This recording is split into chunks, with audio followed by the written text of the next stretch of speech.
Just fitting the new engine beds. I've got this bulkhead part. It's fitting the rib really nicely now. It's it's beveled and it's a almost perfect fit on the rib. What I've done, I noticed the original engine beds, they just touched on the outside here and there was a big gap on the inside, so there was not full bearing. So what I'm doing here is I'm just going along a little block on each side and basically marking how much it's going to I'm going to have to take off to get the engine bed to take a full bearing, and then afterwards I take a thin feeler gauge and just see if it's tight everywhere.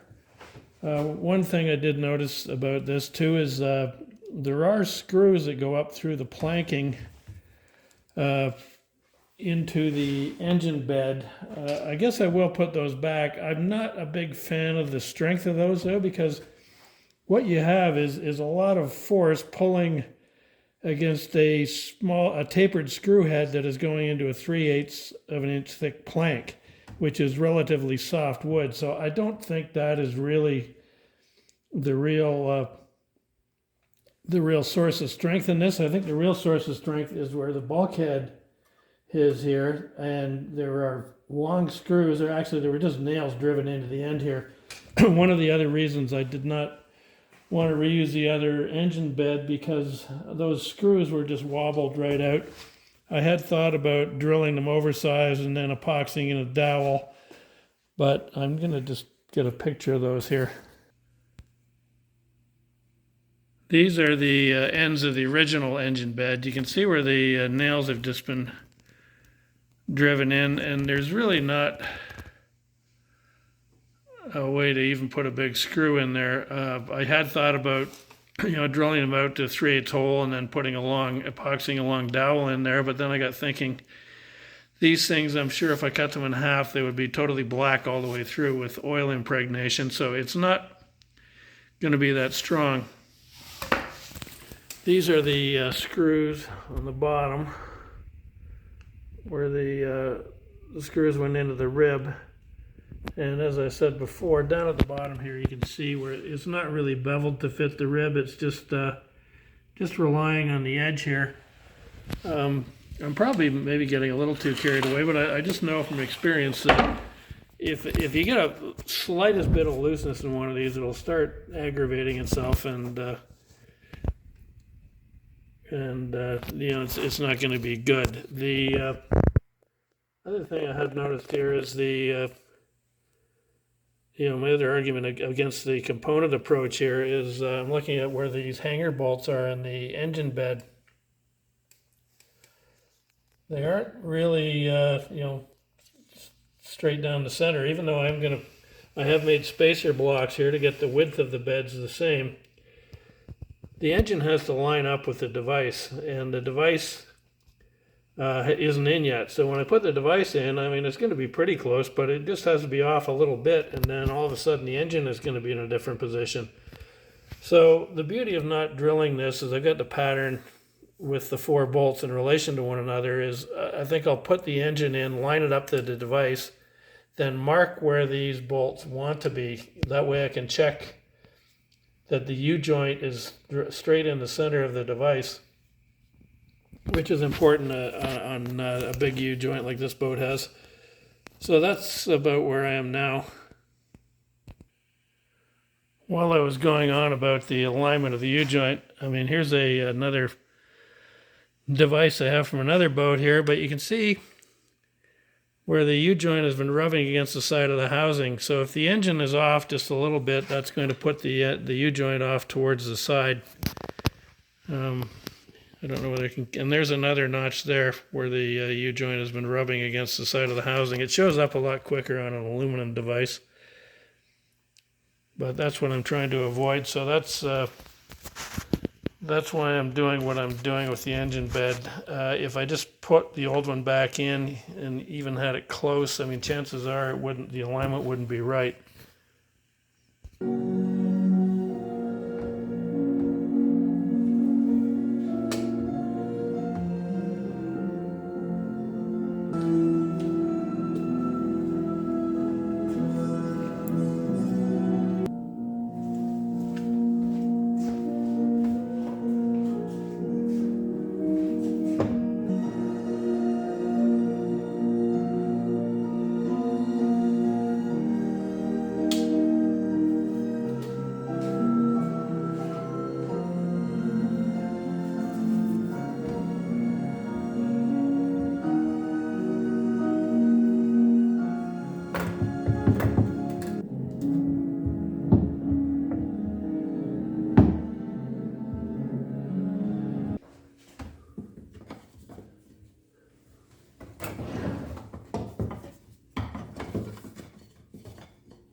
check the fit of the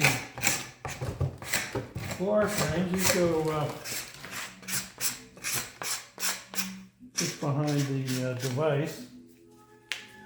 They're screwed through the planking. I have a feeling I'm probably going to be making new ones of these. I do have enough scrap to make them up, but you can see here on the bottom it's got 2 screws where it was fastened through the plank laps.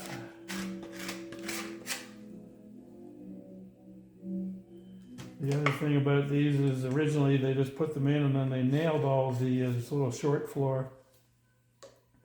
They nailed these. What I'd like to do is make a removable floor panel with ribs nailed, and then it can just be laid on here, and put a couple of screws to hold it in position. That way it's removable for cleaning underneath that floor, which in a lot of cases goes for several decades without being looked at. I know on my own boat I have a little battery, alarm battery under this floor that runs a bilge pump, but anyway, I'm just going to try these 2 in and see how close they are. I've just got these old frames in here. I think I am going to make new ones. They could fit a little better here. It doesn't fit that well on that side. I'm not sure how they fit before, but I looked at the pictures they took, and that's where they go. The other thing about having a removable floor here is I know when you take the device out of one of these boats, there's a flange that goes back here, and the floor usually sticks out a little bit, so you have to pry the nails out to lift the device out. Not that hopefully anybody will have to take the device out anytime soon once it's in. But I do have enough scraps that I think it's probably quicker just to make new ones of these than try and refit these greasy old things.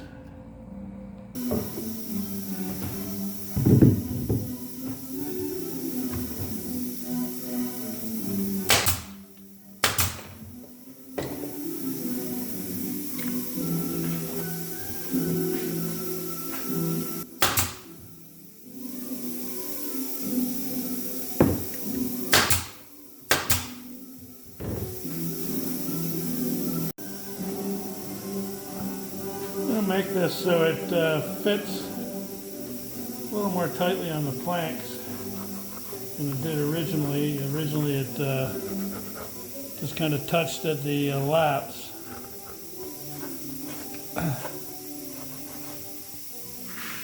So I'm just tracing my marks here from the little scabs I've stapled on.